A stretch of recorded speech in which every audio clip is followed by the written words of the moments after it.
Oi, meu nome é Júlia, eu faço pedagogia, estou no meu terceiro período e eu vou apresentar o meu trabalho para a matéria de didática. Oi, meu nome é Débora, eu sou estudante de pedagogia, estou no terceiro período e vou apresentar o meu trabalho para a matéria de didática. Desenvolvendo as competências em sala de aula. Esse trabalho será apresentado por Débora e pela Júlia, ambas estudantes de pedagogia. Educação, um tesouro para selecionador de informação, do mapa à bússola. Esse capítulo ele nos mostra a importância do professor de ensinar e de ultrapassar os seus limites. Ele nos mostra que o professor ele não pode apenas fazer um papel de agente transmissor, ele não pode apenas dar o mapa do mundo aos seus alunos, mas ele precisa apresentar oceanos, ele deve revelar não só o mapa, mas a bússola, tornando os seus alunos navegadores de oceanos, fazendo com que eles não só adquiram informação, mas que eles vão atrás das informações. O professor ele não pode apenas fazer o papel de transmissor, ele precisa fazer o papel de selecionador, também buscando como maneiras de como transformar aquelas informações. Como o livro diz, sendo um decodificador, ou seja, mostrando e trazendo não só a informação, mas trazendo para a realidade, trazendo o porquê, fazendo algo muito além de talvez apostilas, mas transformando os saberes. Os 4 pilares da educação. Aprender a conhecer. Quem aprende a conhecer, aprende a aprender. Como dito anteriormente, o professor ele não pode apenas dar o mapa, ele precisa ensinar o aluno a ser uma bússola, ele precisa ensinar o aluno a procurar e a descobrir oceanos. Aprender a fazer, despertar e estimular a criatividade para que se descubra o valor construtivo do trabalho. Esse tópico é muito importante porque é nele que a gente descobre não só a fazer, mas aprender a fazer. Ele enfatiza a questão da formação profissional e o trabalho, e o preparo para o mundo do trabalho. Ele desperta a criatividade para que se descubra o valor construtivo do trabalho. Entre o homem e a sociedade, entre seus meios como ferramentas de operação. Aprender a viver junto. Os caminhos do autoconhecimento e da autoestima são o mesmo da solidariedade e da compreensão. E nos anos iniciais o professor ele tem exatamente essa função de fazer com que as crianças elas se desenvolvam socialmente, elas se desenvolvam em sociedade. Então, aprender a viver junto, ele é um trabalho difícil, mas ele é um trabalho de extrema importância, porque isso refletirá nos seus relacionamentos futuros. Aprender a ser reforça a ideia de que todo ser humano deve ser preparado integralmente. Como dito no livro, houve um tempo na educação que era quase impossível pensar na mente sem pensar no corpo. E esse aprender a ser de uma maneira integral é fazer com que o ser humano ele aprenda a ser, ele seja preparado integralmente, não só para coisas grandes, mas para coisas pequenas. Múltiplas competências e inteligências múltiplas. A inteligência, elas são potenciais biopsicológicos, são capacidades para resolver problema ou criar produtos considerados de valor em um meio social. São capazes de compreender, de se adaptar e de contextualizar. Já a competência, ela é um conjunto de inteligências linguísticas, sonoras, interpessoais, espaciais, existenciais e lógicas e matemáticas. Segundo o livro, nós nascemos com inteligências que precisam ser acordadas com estímulos, mas nós não nascemos com qualquer competência. Cada um nasce com uma competência, cada um nasce com uma habilidade que o ser humano tende a ter uma expertise em uma área determinada. Já a inteligência, ela pode ser acordada porque qualquer ser humano nasce com um potencial a aprender. Trabalhar a partir das representações dos alunos. Nós sabemos que todos os alunos vêm de uma realidade, de um mundo, de uma vivência diferente. E esse título vai falar exatamente sobre isso. O livro diz, em um trecho, somente se aprende quando o novo que se chega se associa ao antigo que a mente guarda. Desta maneira, nenhum aluno é tábua rasa e nem mente vazia. Todos os alunos têm saberes diferentes, todos têm realidades diferentes, culturas diferentes. E quando nós trabalhamos de acordo com o cotidiano, quando nós trabalhamos de acordo com o bairro que o aluno vem, de acordo com a religião do aluno, de acordo com os saberes e as rotinas e o cotidiano do aluno, a facilidade dele guardar aquelas informações é muito maior. Eu me lembro de um professor de geografia que ele trouxe curiosidade sobre o nosso bairro, sobre a nossa escola, que nós não sabíamos. E esse conhecimento ele foi para sempre guardado em minha memória, porque ele trouxe um conhecimento necessário a partir de um conhecimento que nós já tínhamos, de uma vivência que nós já tínhamos. Então, nenhum aluno, como dito no livro, é tábua rasa e nem mente vazia. Quando nós entendemos que é necessário nós trabalharmos isso e que o aluno não ser um ser limpo de mente, que isso não impede o nosso trabalhar, mas isso facilita. Nós devemos não tomar isso como um empecilho, mas fazer com que isso facilite o nosso trabalhar dentro de sala de aula. Uma das competências citadas no livro que é necessário o professor desenvolver no aluno é a competência de envolver os alunos em situações de pesquisas e projetos de conhecimento, ou seja, criar no aluno uma autonomia no aprendizado.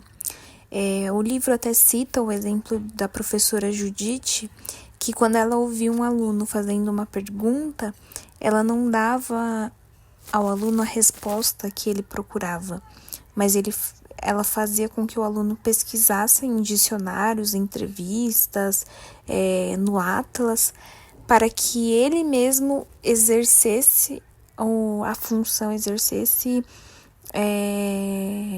o lado dele de pesquisador. Então, ela, como está no livro, ela não dava o peixe, ela ensinava a pescar. E isso é uma das coisas mais importantes que o professor pode fazer por um aluno, porque o professor ele não vai estar ali 100% do dia e nem 100% da sua vida.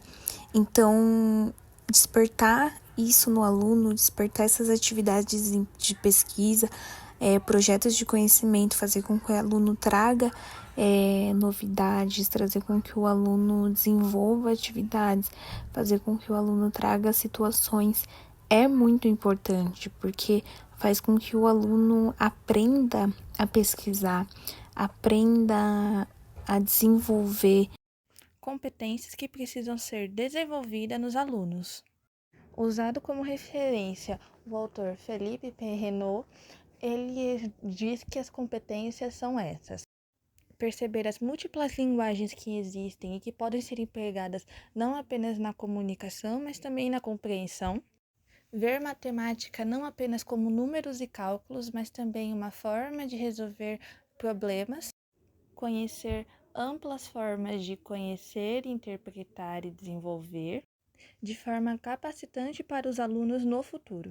Valorizar o diálogo, respeitar e conviver com as diversidades, assim podendo se beneficiar de tal diversidade. Saber empregar as informações que recebe, transformando-as em conhecimento, mas também sabendo selecioná-las para melhor proveito. Desenvolver atitudes de cooperação e pluralismo com pessoas diversas. Competências do professor. Este capítulo é voltado à forma em que o professor conduz o processo educativo. O professor deve considerar do aluno suas novas necessidades e as relações impostas nas questões da sociedade, e assim ser capaz de formá-lo na atualidade, usando novas tecnologias, reciclando e também renovando. Por isso, Celso Antunes deixa claro que é necessário abandonar a rotina monótona. E, como norteador, é preciso dar voz aos alunos e ouvi-los. Disciplina e indisciplina. O próprio autor diz que este é um tema bem extenso de se falar. Ele diz que uma escola não é um quartel e que entre aluno e professor é necessário reciprocidade. Portanto, o que ele quer dizer é que quando um aluno vem falar com você sobre por que uma regra escolar é daquele jeito, é porque não é uma resposta. Portanto, a obediência cega do aluno com o professor não é o certo. Os professores, eles são artesãos da responsabilidade, o que significa que eles devem passar coragem, responsabilidade, alegria, otimismo e também devem trazer solidariedade e ártices de justiça. Mas e os conteúdos? Nós atingiremos mais resultados quando nós soubermos trabalhar e por isso da parte teórica. Mas nos conteúdos nós vemos que trazer o que estamos ensinando para o dia a dia, aplicar em outra linguagem, reestruturar, não estocar informações, mas fazer com que as informações sejam no nosso cotidiano, que aquilo de fato os alunos vejam que estão presentes no dia a dia e não apenas que estão aprendendo por aprender, mas que eles vejam sentido no que está sendo ensinado. Trazendo feedback. É importante saber reconhecer quando alguma coisa não está dando certo em sala de aula. Afinal das contas, isso não vai apenas prejudicar o jeito em que as crianças vão se comportar, mas também vai prejudicar o jeito que elas aprendem e também o ambiente em sala de aula. Por isso é importante analisar e observar bem para saber aonde está o erro, o que está causando tudo aquilo, o que pode ser talvez um problema entre os alunos, talvez bullying e entre outras coisas. Porque assim você consegue melhorar tanto a aprendizagem quanto a convivência que está tendo em sala de aula. Como trabalhar feedback em sala de aula?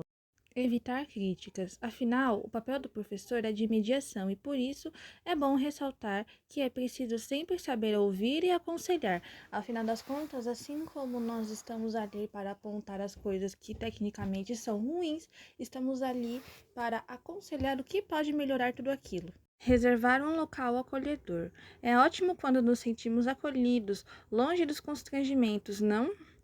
Por isso é importante pegar um local longe de olhos alheios e que não atraia a atenção. Assim, você pode falar sem causar nenhum constrangimento. Saber ouvir.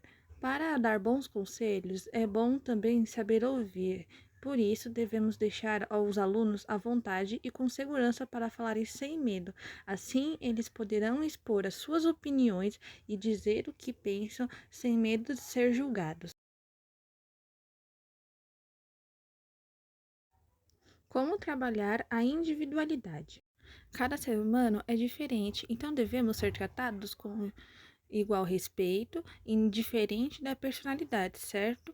Afinal das contas, eu não sou igual a Júlia não é igual à senhora professora e por aí vai.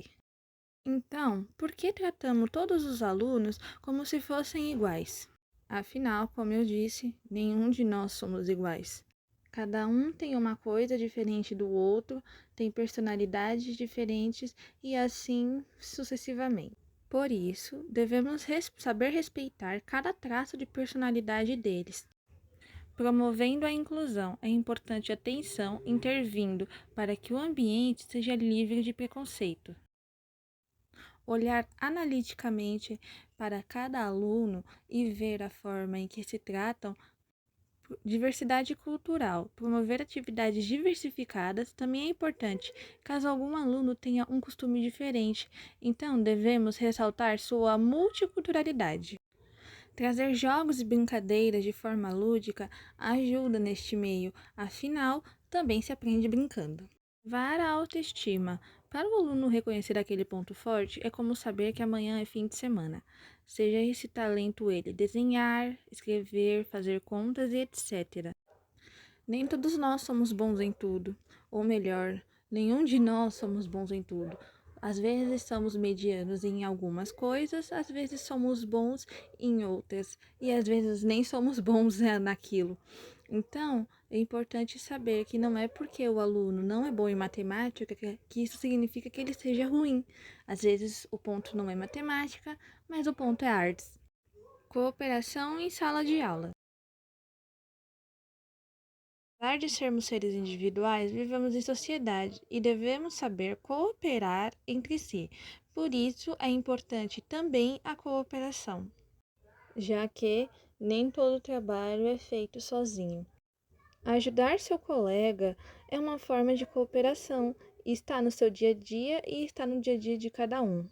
Por isso, devemos reforçar estes costumes em sala também, já que é o local de maior sociabilidade dos alunos, onde muitos deles passam a maior parte do dia. O dinamismo nesta etapa é essencial, por isso iremos focar em atividades dinâmicas.